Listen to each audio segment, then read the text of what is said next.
নমস্কার শ্রদ্ধেয় শ্রোতা বন্ধুরা, জীবনের পাঠশালার এই বিশেষ অডিও বুক সেশনে আপনাকে স্বাগত। আজ আমরা আমাদের জীবনের সেই প্রচলিত ধারণাকে ভেঙে এক নতুন দিগন্তের উন্মোচন করব, যা আপনার সাফল্যের সংজ্ঞাকেই চিরতরে বদলে দেবে।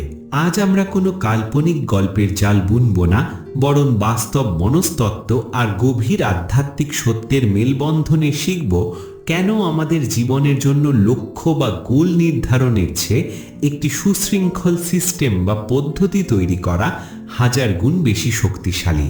এই অডিও বুকটি আপনার ভেতরের সেই ঘুমিয়ে থাকা আবেগ আর প্যাশনকে জাগিয়ে তুলবে এবং আপনাকে শেখাবে কিভাবে একটি ছোট অভ্যাস বা সিস্টেম আপনার ভাগ্যের চাকা ঘুরিয়ে দিতে পারে। শেষ পর্যন্ত আমাদের সাথেই থাকুন, কারণ এই 9 মিনিটের প্রতিটি সেকেন্ড আপনার চিন্তার বিবর্তন ঘটাতে চলেছে। আমরা সারা জীবন শুনে এসেছি যে বড় কিছু পেতে হলে লক্ষ্য স্থির করতে হবে। আমাদের শেখানো হয়েছে যদি তুমি সফল হতে চাও তবে বড় স্বপ্ন দেখো, সেটিকে গোল হিসেবে লিখে রাখো এবং তার পেছনে অন্ধের মতো দৌড়াতে থাকো। কিন্তু গভীরভাবে ভেবে দেখুন তো, যারা বিজয়ী হয় এবং যারা পরাজিত হয়, উভয় পক্ষের লক্ষ্যই তো এক থাকে। অলিম্পিকে অংশ নেওয়া প্রতিটি দৌড়বিদের লক্ষ্যই হলো স্বর্ণপদক জেতা, কিন্তু দিন শেষে সেটি পায় কেবল একজন। তাহলে পার্থক্যটা কোথায় তৈরি হলো? পার্থক্যটা লক্ষ্যে নয়, পার্থক্যটা লুকিয়ে আছে সেই মানুষটির দৈনন্দিন সিস্টেম বা পদ্ধতির মধ্যে, যা সে প্রতিদিন অনুসরণ করেছে। লক্ষ্য আপনাকে কেবল একটি গন্তব্য দেখায়, কিন্তু সিস্টেম আপনাকে সেই গন্তব্যে পৌঁছানোর নিখুঁত পথ তৈরি করে দেয়। লক্ষ্য স্থির করা মানে হলো আপনি ভবিষ্যতের এক কাল্পনিক সুখের আশায় বর্তমানের আনন্দকে বিসর্জন দিচ্ছেন। আপনি নিজেকে বলছেন যে যেদিন আমি ওই লক্ষ্যে পৌঁছব সেদিনই আমি খুশি হব। কিন্তু সিস্টেম আপনাকে শেখায় প্রতিদিনের সেই ছোট ছোট কাজগুলোর মধ্যে আনন্দ খুঁজে নিতে, যা আপনাকে ক্রমাগত শ্রেষ্ঠত্বের দিকে নিয়ে যাচ্ছে। কল্পনা করুন একজন লেখক এবং একজন সাধারণ মানুষের মধ্যে তফাৎ কোথায়। সাধারণ মানুষটি হয়তো ভাবছে সে একদিন একটি বিশাল উপন্যাস লিখবে এবং সেটিই তার লক্ষ্য। সে মাসের পর মাস কেবল ওই লক্ষ্যের কথা ভেবে সময় নষ্ট করে, কিন্তু লিখতে বসে এক পাতাও এগোতে পারে না। অন্যদিকে একজন লেখক হয়তো কোনো বড় লক্ষ্যের কথা ভাবেনি না, তিনি কেবল নিজের জীবনের একটি সিস্টেম তৈরি করে নিয়েছেন যে প্রতিদিন সকাল 7টায় তিনি টেবিলে বসবেন এবং মাত্র 2টি পাতা লিখবেন। এই যে প্রতিদিনের নির্দিষ্ট সময়ে লেখা, এটিই হলো সিস্টেম। বছর শেষে দেখা যায় সেই লক্ষ্যহীন লেখক একটি নয় 2টি বই শেষ করে ফেলেছেন, অথচ লক্ষ্যের পেছনে ছোটা মানুষটি এখনো কলমই ধরেননি। এটিই হলো সিস্টেমের জাদু। আপনি যখন কোনো লক্ষ্য নির্ধারণ করেন তখন আপনার মন একটি প্রচণ্ড চাপে থাকে, কিন্তু যখন আপনি একটি সিস্টেম তৈরি করেন তখন আপনার পুরো ফোকাস থাকে বর্তমানের ওপর। আধ্যাত্মিক বিজ্ঞানে একেই বলা হয় বর্তমান মুহূর্তে বেঁচে থাকা। ঈশ্বর বা মহাজাগতিক শক্তি আমাদের ফলাফল নির্ধারণের ক্ষমতা দেননি, তিনি আমাদের দিয়েছেন কর্ম করার ক্ষমতা। আর সেই কর্ম যখন একটি শৃঙ্খলার রূপ নেয় তখন সেটি অলৌকিক ফল দিতে শুরু করে। আসুন একটি বাস্তব এবং বিস্তারিত উদাহরণ দিয়ে বিষয়টি তলিয়ে দেখা যাক। মনে করুন আপনি নিজের শরীরকে ফিট রাখতে চান এবং আপনার লক্ষ্য হলো 10 কেজি ওজন কমানো। আপনি যখন এই লক্ষ্য সামনে রাখেন তখন আপনার মন প্রতিটি দিন ওজন মাপার মেশিনের উপর নজর রাখে। 1 সপ্তাহ পর যখন দেখেন মাত্র 500 গ্রাম ওজন কমেছে, তখন আপনি হতাশ হয়ে পড়েন এবং ব্যায়াম করা ছেড়ে দেন। কিন্তু আপনি যদি লক্ষ্যের বদলে একটি সিস্টেম তৈরি করতেন, যেমন প্রতিদিন সকালে 30 মিনিট হাঁটা এবং চিনি জাতীয় খাবার বর্জন করা, তবে আপনার মনোযোগ ওজনের দিকে থাকতো না, আপনার ফোকাস থাকতো আপনার সিস্টেমের ওপর। আপনি প্রতিদিন সকালে যখন হাঁটতে বেরোতেন তখনই আপনি নিজেকে একজন বিজয়ী মনে করতেন, কারণ আপনি আপনার সিস্টেম পালন করেছেন। এই মানসিক প্রশান্তি আপনার ভেতরে এক ধরনের আধ্যাত্মিক শক্তি যোগাবে, যা আপনাকে কোনো ক্লান্তি ছাড়াই মাসের পর মাস সেই কাজটা করিয়ে নেবে। আর ফল তো আসবেই। সিস্টেমের সবচেয়ে বড় সৌন্দর্য হলো এটি আপনাকে ফলাফলের দাসত্ব থেকে মুক্তি দেয় এবং আপনাকে নিজের চরিত্রের ওপর নিয়ন্ত্রণ দেয়। আমাদের জীবনের প্রতিটি ক্ষেত্র, তা হোক অর্থনৈতিক, আধ্যাত্মিক বা ব্যক্তিগত, সবই সিস্টেমের ওপর দাঁড়িয়ে আছে। মহাবিশ্বের দিকে তাকিয়ে দেখুন, সূর্য প্রতিদিন নির্দিষ্ট সময়ে উঠছে, গ্রহগুলো নির্দিষ্ট কক্ষপথে ঘুরছে, এখানে কোনো বিশৃঙ্খলা নেই, আছে এক অনন্ত সিস্টেম। যখন আপনি নিজের জন্য একটি সিস্টেম তৈরি করেন তখন আপনি মহাজাগতিক ছন্দের সাথে নিজেকে মিলিয়ে নেন। আধ্যাত্মিকভাবে সিস্টেম মানে হলো আপনার আত্মাকে একটি নির্দিষ্ট শৃঙ্খলার মাধ্যমে শুদ্ধ করা। আপনি যদি আধ্যাত্মিক শান্তি চান তবে একদিনে 10 ঘন্টা ধ্যান নেওয়ার লক্ষ্য নেওয়া আছে, প্রতিদিন মাত্র 10 মিনিট নিভৃতে বসার সিস্টেম অনেক বেশি কার্যকর। কারণ এই 10 মিনিট আপনার অবচেতন মনকে সংকেত দেয় যে আপনি শৃঙ্খলিত এবং আপনি স্থিতিশীল।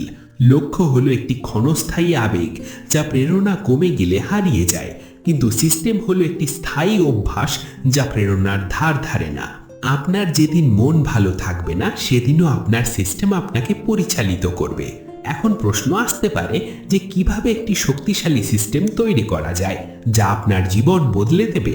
এর প্রথম ধাপ হলো আইডেন্টিটি শিফট বা নিজের পরিচয় পরিবর্তন করা। লক্ষ্য হলো আমি 10 কেজি ওজন কমাতে চাই, আর সিস্টেম হলো আমি একজন স্বাস্থ্য সচেতন মানুষ। যখন আপনি নিজেকে একজন স্বাস্থ্য সচেতন মানুষ হিসেবে পরিচয় দেন তখন প্রতিটি কাজ করার আগে আপনার অবচেতন মন আপনাকে সতর্ক করে। আপনি যখন খাবারের সামনে বসেন তখন আপনি ভাবেন একজন স্বাস্থ্য সচেতন মানুষকে এই খাবারটি খাবে। এই যে ছোট ছোট সিদ্ধান্ত, এগুলোই আপনার জীবনের ভিত্তি। লক্ষ্য অর্জন করা মানে হলো একবারের জয়, কিন্তু সিস্টেম তৈরি করা মানে হলো প্রতিনিয়ত জয়ের পথে থাকা। আপনি যখন সিস্টেমের পিছনে সময় দেন তখন আপনি আপনার চারপাশের পরিবেশকে এমনভাবে সাজান যাতে আপনার সেই কাজটি করতে সুবিধা হয়। যেমন আপনি যদি বই পড়ার সিস্টেম তৈরি করতে চান তবে আপনার বিছানার পাশে একটি ভালো বই সবসময় খোলা রাখুন। আপনার পরিবেশ আপনার অবচেতন মনকে ক্রমাগত সংকেত পাঠাতে থাকবে। অনেকে ভাবেন যে সিস্টেম তৈরি করা মানে হলো জীবনকে যান্ত্রিক করা তোলা, কিন্তু সত্য এর উল্টো। শৃঙ্খলা বা সিস্টেমই আপনাকে প্রকৃত স্বাধীনতা দেয়। যার জীবনে কোনো সিস্টেম নেই সে পরিস্থিতির দাস হয়ে থাকে। সে সকালে ঘুম থেকে উঠে ভাবে আজ কি করা উচিত, আর এই ভাবতেই তার অর্ধেক মানসিক শক্তি শেষ হয়ে যায়। অন্যদিকে যার সিস্টেম আছে সে জানে তার পরবর্তী পদক্ষেপ কি। এই স্বচ্ছতা আপনার মনে এক ধরনের অসীম সাহস আর প্যাশন তৈরি করে। আপনি যখন জানেন যে আপনি প্রতিদিন আপনার সিস্টেম অনুযায়ী কাজ করছেন তখন আপনার ভেতরে এক ধরনের আধ্যাত্মিক তেজ তৈরি হয়। আপনি ভয়মুক্ত হন, কারণ আপনি জানেন যে ফলাফল আপনার হাতে নেই, কিন্তু আপনার কাজগুলো আপনি নির্ভুলভাবে করছেন। এই নির্ভয়তাই হলো সফলতার চাবিকাঠি। সিস্টেম আপনাকে শেখায় ছোট ছোট বিজয়ের আনন্দ নিতে। প্রতি রাতে যখন আপনি ঘুমোতে যান এবং আয়নার সামনে দাঁড়িয়ে বলতে পারেন যে আজ আমি আমার সিস্টেমের সাথে বেইমানি করিনি, তখন আপনার ভেতরে যে আত্মতৃপ্তি তৈরি হয় তা কোনো বড় পদক বা পুরস্কারের চেয়েও দামি। ভাবুন তো একটি নদী কিভাবে পাহাড় কেটে সমুদ্রের দিকে এগিয়ে যায়। নদী কি জানে তার লক্ষ্য কোথায়? হয়তো না, কিন্তু নদীর একটি নিরবিচ্ছিন্ন সিস্টেম আছে, সব সময় নিচু দিকে বয়ে চলা। তারই অবিচ্ছিন্ন প্রবাহ বা সিস্টেমই একদিন সেটি সমুদ্রের সাথে মিলিয়ে দেয়। আপনার জীবনকেও সেই নদীর মতো করে তুলুন। বড় বড় লক্ষ্যের চাপে নিজেকে পিষ্ট না করে প্রতিদিনের প্রবাহকে সুন্দর করুন। আধ্যাত্মিক সাধকেরাও একই কথা বলেন। মোক্ষ বা নির্মাণ পাওয়ার লক্ষ্য নিয়ে কেউ সাধনা শুরু করে না, তারা শুরু করে প্রতিদিনের প্রার্থনা, সেবা আর ধ্যানের সিস্টেম দিয়ে। সেই সিস্টেমই একদিন তাদের পরম সত্যের মুখোমুখি দাঁড় করিয়ে দেয়। আপনার পেশাগত জীবনেও যদি আপনি উন্নতি করতে চান তবে প্রতিদিন নিজের কাজকে আগের দিনের চেয়ে 1% ভালো করার সিস্টেম তৈরি করুন। 1 বছরে এই 1% উন্নতি আপনাকে 370 গুণ বেশি শক্তিশালী করে তুলবে। একেই বলা হয় কম্পাউন্ডিং এফেক্ট। এটি কেবল গণিত নয়, এটি মহাবিশ্বের অন্যতম শক্তিশালী আইন। আপনার চারপাশের সফল মানুষদের দিকে তাকালে দেখবেন তারা তাদের কাজের প্রতি প্রচণ্ড প্যাশনেট। এই প্যাশন বা উন্মাদনা আসে কোথা থেকে? এটি আসে কাজটির উপর পূর্ণ নিয়ন্ত্রণ থেকে। যখন আপনি সিস্টেম তৈরি করেন তখন আপনি আপনার সময়ের মালিক হন। আপনি জানেন যে আপনি সঠিক পথে আছেন। তখন আপনার কাজের মধ্যে এক ধরনের শিল্প ফুটে ওঠে। আপনি যখন লিখছেন, আপনি যখন আঁকছেন বা যখন ব্যবসা করছেন তখন আর আপনি ফলের কথা ভাবছেন না। আপনি তখন ওই কাজের মধ্যে নিজেকে বিলীন করে দিচ্ছেন। এই বিলীন হয়ে যাওয়াই হলো চরম আধ্যাত্মিকতা। একেই বলা হয় ফ্লো স্টেট। সিস্টেমেটিক মানুষরাই এই ফ্লো স্টেটে পৌঁছাতে পারে। গোল ওরিয়েন্টেড মানুষরা সবসময় দুশ্চিন্তায় থাকে যে লক্ষ্য পূরণ হবে কি হবে না। আপনার ভেতরের সেই অনন্ত সম্ভাবনাকে যদি আপনি জাগিয়ে তুলতে চান, তবে আজই খাতা কলম নিয়ে বসুন। আপনার গোলগুলো কেটে ফেলে সেখানে সিস্টেম লিখুন। ওজন কমানোর বদলে লিখুন প্রতিদিনের হাঁটার রুটিন। ধনী হবার বদলে লিখুন প্রতিদিনের সঞ্চয় আর নতুন কিছু শেখার সিস্টেম। মনে রাখবেন, সিস্টেম হলো আপনার বর্তমানের বিনিয়োগ, যা ভবিষ্যতের মুনাফা নিশ্চিত করে। জীবনের এই পাঠশালায় আমরা সবাই ছাত্র, কিন্তু শিক্ষক তারাই যারা শৃঙ্খলাকে আলিঙ্গন করেছেন। আপনার চারপাশের পরিবেশ, আপনার বন্ধু বান্ধব এবং আপনার প্রতিদিনের অভ্যাসগুলোই আপনার সিস্টেমের অংশ। আধ্যাত্মিকভাবে একে বলা হয় সৎসঙ্গ। আপনার সিস্টেম যদি দুর্বল হয়, তবে আপনার সংকল্প যতই দৃঢ় হোক না কেন, আপনি ব্যর্থ হবেন। একটি ভালো গাড়ি যদি ভুল সিস্টেমে বা খারাপ ইঞ্জিনে চলে, তবে এটা গন্তব্যে পৌঁছাতে পারবে না। তাই আপনার জীবনের ইঞ্জিন বা সিস্টেমকে আগে শক্তিশালী করুন। ছোট থেকে শুরু করুন। অনেক সময় আমরা বড় সিস্টেম তৈরি করতে গিয়ে মাঝপথে থেমে যাই। দরকার নেই, মাত্র 5 মিনিট দিয়ে শুরু করুন।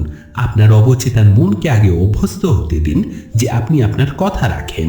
যখন আপনার মন দেখবে যে আপনি প্রতিদিন আপনার সিস্টেম মেনে চলছেন, তখন সে আপনাকে আরো বড় সিস্টেম তৈরি করতে সহযোগিতা করবে।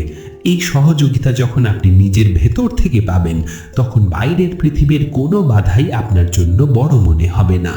আপনার উপস্থিতি তখন একটি শক্তিতে পরিণত হবে। পরিশেষে বলবো, জীবন আপনার কোনো গন্তব্য নয়, এটি একটি যাত্রা। আর এই যাত্রাকে উপভোগ্য করার একমাত্র উপায় হলো একটি চমৎকার সিস্টেম। যে মানুষটি সিস্টেমের প্রেমে পড়ে যায়, সাফল্য তার পেছনে ছায়ার মতো ঘুরতে থাকে। আপনার প্যাশনকে কেবল মুখে না বলে কাজে রূপান্তর করুন আপনার দৈনন্দিন রুটিনের মাধ্যমে। জীবনের প্রতিটি মুহূর্ত মূল্যবান, আর এই মুহূর্তগুলোকে যখন আপনি শৃঙ্খলার সূত্রে গাঁথবেন, তখন আপনার জীবন একটি উজ্জ্বল নক্ষত্রে পরিণত হবে। নিজের উপর বিশ্বাস রাখুন, সিস্টেমের উপর আস্থা রাখুন, আর মহাজাগতিক শক্তির ওপর আত্মসমর্পণ করুন। জয় আপনার সুনিশ্চিত। প্রিয় শ্রোতা বন্ধুরা, আজকের এই 9 মিনিটের আধ্যাত্মিক ও মনস্তাত্ত্বিক সফর যদি আপনার চিন্তার জগতে সামান্যতম নাড়া দিয়ে থাকে, তবেই আমাদের এই প্রয়াস সার্থক। লক্ষ্য স্থির করার পুরোনো পদ্ধতি থেকে বেরিয়ে এসে সিস্টেম তৈরি করার এই নতুন যাত্রা আজ থেকেই শুরু হোক। আমাদের এই জীবনের পাঠশালার মূল উদ্দেশ্যই হলো আপনার ভেতরে সেই সুপ্ত সম্ভাবনাকে জাগিয়ে তোলা, যা আপনাকে সাধারণ থেকে অসাধারণে পরিণত করবে। এই অডিও বুকটি যদি আপনার ভালো লেগে থাকে এবং আপনি মনে করেন এটি আপনার প্রিয়জনদের জীবনেও ইতিবাচক পরিবর্তন আনতে পারে, তবে দেরি না করে এটি তাদের সাথে শেয়ার করুন। আমাদের এই যাত্রায় নিয়মিত সঙ্গী হতে চ্যানেলটি সাবস্ক্রাইব করুন এবং ভিডিওটি লাইক দিয়ে আমাদের উৎসাহিত করুন। কমেন্ট করে অবশ্যই জানাবেন যে আপনি আপনার জীবনের কোন ক্ষেত্রটিতে প্রথম সিস্টেম তৈরি করতে চলেছেন। আপনার প্রতিটি মন্তব্য আমাদের পরবর্তী পদক্ষেপের প্রেরণা। এখন যখন এই অডিওটি শেষ হবে, তখন থেকে আর আপনি সেই পুরনো মানুষটি আর থাকবেন না, যিনি লক্ষ্যের পেছনে হাহাকার করতেন। আপনি এখন একজন সিস্টেম মেকার, আপনি একজন নির্মাতা। বাইরে যাওয়ার আগে আয়নার সামনে দাঁড়িয়ে নিজের আত্মবিশ্বাসী রূপটি দেখুন। আপনার প্রতিটি দিন হোক